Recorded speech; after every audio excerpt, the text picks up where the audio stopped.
Spring training is underway, and it's a little bit different this year, obviously. Bob, thank you for taking a few minutes out of your schedule to sit with us. What does the shorter spring mean for you and for this team? Well, it's less time for me to evaluate, which, isn't ideal, yet it is what it is. The fact that we have a lot of guys that have returned and guys that I know, core group of guys who seem to, know how to navigate things around here makes it easy. But, it's stuff like getting to know the minor leaguers, which is a little bit more difficult. I'm focused kind of on our guys and what it's going to look like when we leave here. But, I've done this enough years to understand kind of what my thought process is. There's the baseball aspect of it, of course, and there's also the relationship building aspect. Right. Your first year in the organization. You've said something a couple of times that's kind of stuck with me, that you just can't force it.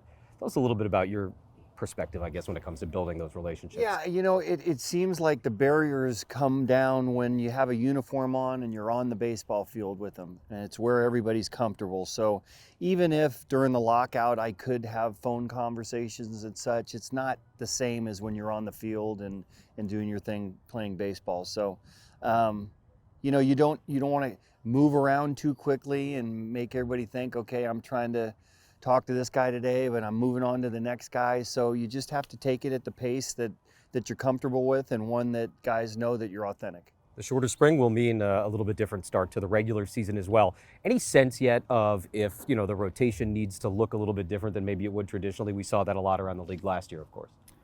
We're processing that. If you're talking about like a six-man rotation means one less bullpen piece.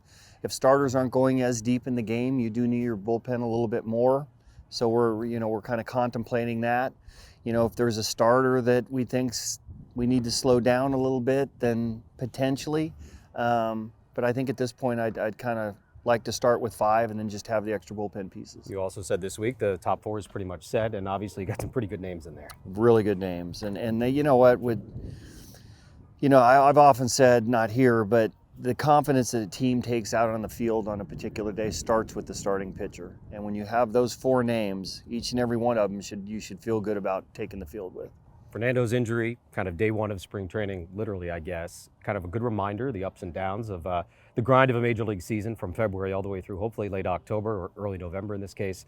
What's the message to the team and to yourself, having to deal with that? I'm not glad it happened, but it happened the day before I had my team meeting, so I had to kind of do some things a little bit differently. But the message was, hey, look, this is one of the great players in the game, but we're not 3 deep. We're not 26 deep, we're 50 deep. And the message to the guys in the room is teams go through 50 players a season sometimes, and we need to be an army. And one player is not going to hold us back. This probably is not going to be the last injury we have this year. So it gives us an idea right away how we have to be resilient and rely on other people. And when you have more people involved, I think it becomes much more powerful. Scouting report on Bob Melvin, the manager, very much what you just heard. Very steady at the helm.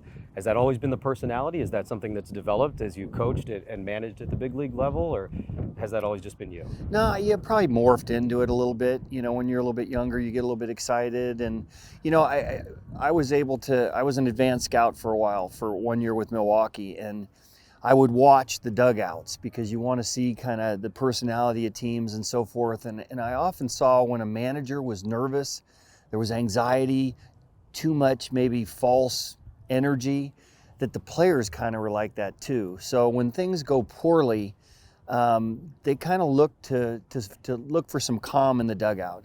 And it's often says we play 162 games, you don't get too high, you don't get too low. But I think that there's some reality to that. So, whether you've won a few games in a row, you certainly want to ride that. But when you are going through some tough times, no one wants to feel that. And I think that's kind of where I got that. All right, before we let you go, we'll play some word association. You don't have to answer with one word. It can be a sentence, whatever you like.